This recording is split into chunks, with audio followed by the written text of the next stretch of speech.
আউযুবিল্লাহি মিনাশ শাইতানির রাজিম। বিসমিল্লাহির রহমানির রহিম।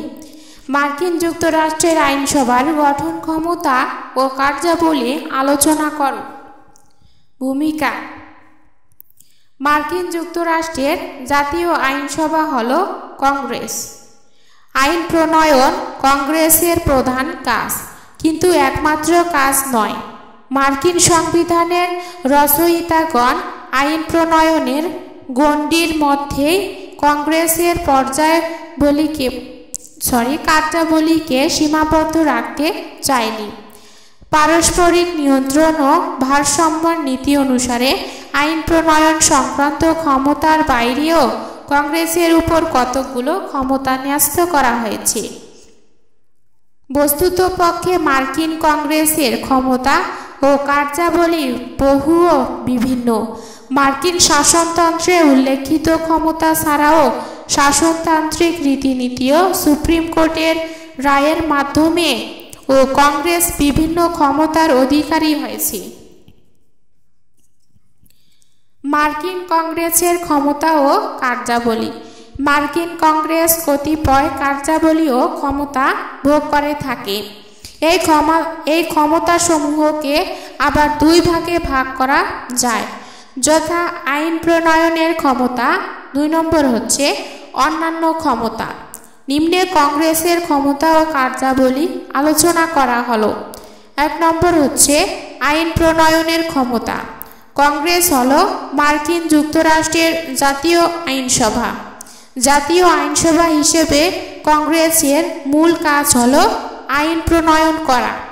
আইন প্রণয়নের ক্ষেত্রে মার্কিন কংগ্রেসের উভয় কক্ষের সম্মতি আবশ্যক। প্রতিনিধি সভা ও সিনেটের সম্মতি ছাড়া কোনো বিল আইনে পরিণত হতে পারে না। কোনো বিলের ব্যাপারে কংগ্রেসের দুটি কক্ষের মধ্যে যদি বিরোধ বাধে, তাহলে উভয় কক্ষের প্রতিনিধিদের নিয়ে গঠিত কনফারেন্স কমিটিতে তার নিষ্পত্তি হয়। 2 নম্বর হচ্ছে হস্তান্তরিত ক্ষমতা ও যুগ্ম ক্ষমতা। সংবিধান অনুসারে কিছু ক্ষমতা কংগ্রেসের হাতে হস্তান্তরিত করা হয়েছে এবং এই ক্ষমতাগুলোকে তালিকাভুক্ত করা হয়েছে। এই ক্ষমতাগুলো হস্তান্তরিত বা অর্পিত ক্ষমতা হিসেবে পরিচিত। এই সমস্ত ক্ষমতা এককভাবে কংগ্রেসের আইন প্রণয়নের ক্ষমতার অন্তর্ভুক্ত, কিন্তু কতকগুলো বিষয় আছে যে সকল ক্ষেত্রে কংগ্রেসে আইন প্রণয়ন না করলে অঙ্গরাজ্যগুলোর আইনসভা আইন প্রণয়ন করতে পারে। অর্থাৎ এই সমস্ত ক্ষমতা কেন্দ্রীয় সরকারের উপর ন্যস্ত করা হলেও অঙ্গরাজ্যের আইনসভাও এসব বিষয়ে আইন প্রণয়ন করতে পারে। এগুলোকে যুগ্ম ক্ষমতা হিসেবে পরিচিত। 3 নম্বর হচ্ছে অনুমিত ক্ষমতা ও অন্তর্নিহিত ক্ষমতা। মার্কিন কংগ্রেস শাসনতান্ত্রিক রীতিনীতি ও বিচারের রায়ের মাধ্যমেও অন্যান্য ক্ষমতার অধিকারী হয়েছে। তার মধ্যে অনুমিত ক্ষমতা এবং অন্তর্নিহিত ক্ষমতা বিশেষভাবে উল্লেখযোগ্য। বিশেষ জাতীয় স্বার্থ সংরক্ষণের জন্য প্রয়োজনীয় ক্ষমতাকে অনুমিত ক্ষমতা বলে। এই ক্ষমতা দেশের অভ্যন্তরীণ প্রয়োজনে প্রয়োগ করা হয়। কংগ্রেস অনুমিত ক্ষমতা বলে যে কোনো গুরুত্বপূর্ণ বিষয়ে আইন প্রণয়ন করতে পারে। 4 নম্বর হচ্ছে শাসন বিভাগীয় কার্যাবলী। মার্কিন কংগ্রেসের শাসন বিভাগীয় ক্ষমতাও আছে। পদস্থ সরকারি কর্মচারী নিয়োগ ও বৈদেশিক নীতি নির্ধারণের ক্ষেত্রে রাষ্ট্রপতির সিদ্ধান্ত সিনেটের সম্মতি সাপেক্ষ। এই ক্ষমতা কেবল সিনেটেরই আছে। এ বিষয়ে প্রতিনিধিকে সভার কোনো এখতিয়ার নেই। 5 নম্বর হচ্ছে নিয়োগ সংক্রান্ত ক্ষমতা। মার্কিন রাষ্ট্রপতি গুরুত্বপূর্ণ সরকারি পদসমূহে যে নিয়োগ করেন তা সিনেট কর্তৃক অনুমোদিত হওয়া আবশ্যক। সামরিক বিভাগ এবং জাতীয় সরকারের অধীনস্থ কম গুরুত্বপূর্ণ পদসমূহে নিয়োগের ক্ষেত্রে তেমন কোনো আলোচনা ছাড়াই সিনেট সকল নিয়োগ একসঙ্গে অনুমোদন করে থাকে, কিন্তু অপেক্ষাকৃত গুরুত্বপূর্ণ পদে নিয়োগের ক্ষেত্রে সিনেট বিশেষভাবে আলোচনা করে থাকে। 6 নম্বর হচ্ছে পররাষ্ট্রনীতি ও যুদ্ধ বিষয়ক ক্ষমতা। মার্কিন কংগ্রেস দেশের পররাষ্ট্রনীতিকে প্রভাবিত করে থাকে। রাষ্ট্রপতি কর্তৃক স্বাক্ষরিত সন্ধি চুক্তি সিনেটের 2/3 সদস্য কর্তৃক অনুমোদিত হওয়া দরকার। তা না হলে মার্কিন যুক্তরাষ্ট্র তা মানতে বাধ্য নয়। সিনেট এ পর্যন্ত 11টি চুক্তি অনুমোদন করেনি। তাছাড়া শাসনতন্ত্র অনুসারে কংগ্রেস যুদ্ধ ঘোষণা এবং প্রতিরক্ষার ব্যবস্থা করতে পারে। মার্কিন সংবিধানে 1 ধারা অনুসারে সামরিক বাহিনী গঠন ও নিয়ন্ত্রণ, যুদ্ধ ঘোষণা, অভ্যুত্থান দমন, আক্রমণ প্রতিরোধ প্রভৃতি বিষয়ে ক্ষমতা কংগ্রেসকে দেওয়া হয়েছে। 7 নম্বর হচ্ছে সংবিধান সংক্রান্ত কার্যাবলী। মার্কিন শাসনতন্ত্রের 5 ধারায় সংবিধানের সংশোধন নিয়মাবলী উল্লেখ করা হয়েছে। সংবিধান সংশোধনের ক্ষেত্রে সিনেটের ভূমিকাই বিশেষভাবে উল্লেখযোগ্য। সংবিধান সংশোধনের প্রস্তাব দুভাবে আনা হয়।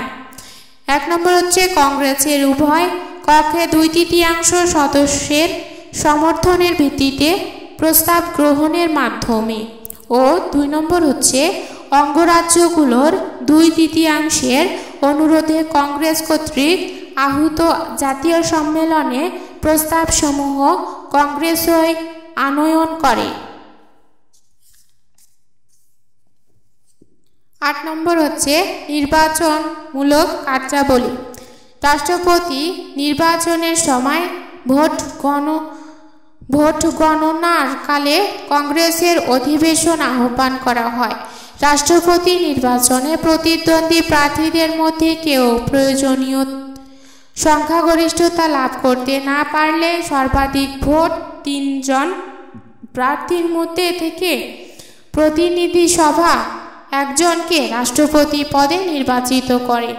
আবার উপরাষ্ট্রপতি নির্বাচনে কোনো প্রার্থী এককভাবে উপযুক্ত সংখ্যাগরিষ্ঠতা না পেলে অধিক ভোট প্রাপ্ত প্রথম 2 জন প্রার্থীর মধ্যে থেকে সিনেট একজন রাষ্ট্রপতি পদে নির্বাচিত করে। 9 নম্বর হচ্ছে তদন্তমূলক কার্যাবলী।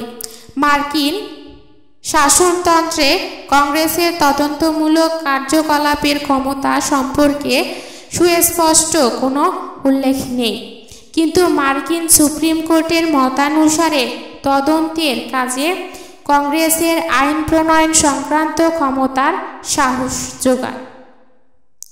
সহযোগী। একে কংগ্রেসের অনুমিত ক্ষমতা বলা হয়। প্রণীত আইনের প্রয়োগ বিষয়ে তদন্ত করার সঙ্গে এই ক্ষমতা জড়িত। কংগ্রেসের উভয় কক্ষ তদন্তমূলক কাজের জন্য বিভিন্ন কমিটি গঠন করে। 10 নম্বর হচ্ছে প্রতিনিধিত্বমূলক কার্যাবলী।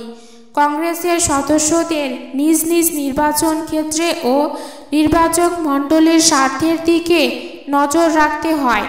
পরবর্তী নির্বাচনের সাফল্যকে নিশ্চিত করার জন্য নির্বাচনী এলাকার প্রভাবশালী ব্যক্তি ও গোষ্ঠীর স্বার্থ রক্ষায় সদস্যরা সচেষ্ট থাকেন।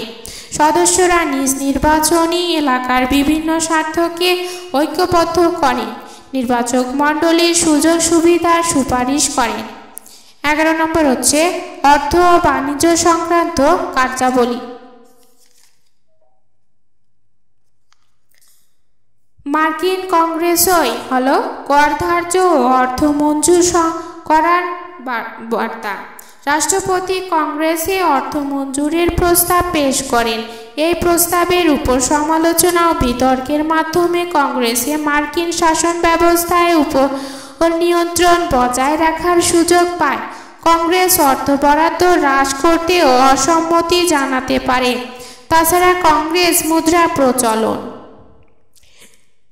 পেটেন্ট ও কপিরাইট, পোস্ট অফিস ও রাস্তা ঘাট নির্মাণ প্রভৃতি বিষয়ে ও অন্যান্য ক্ষমতার অধিকারী। 12 নম্বর হচ্ছে তথ্য সরবরাহমূলক কার্যাবলী। মার্কিন কংগ্রেস সরকারি নীতি, কার্যকলাপ ও রাজনীতি সম্পর্কে গুরুত্বপূর্ণ তথ্যাদির একটি উল্লেখযোগ্য উৎস হিসেবে গণ্য হয়। জাতীয় নীতির আলোচনার নীতি নির্ধারণ কংগ্রেসে সম্পাদিত হয়। এ বিষয়ে যাবতীয় সংবাদ কংগ্রেস সরবরাহ করে এবং দেশবাসীকে ওয়াকিবহাল করে তোলে।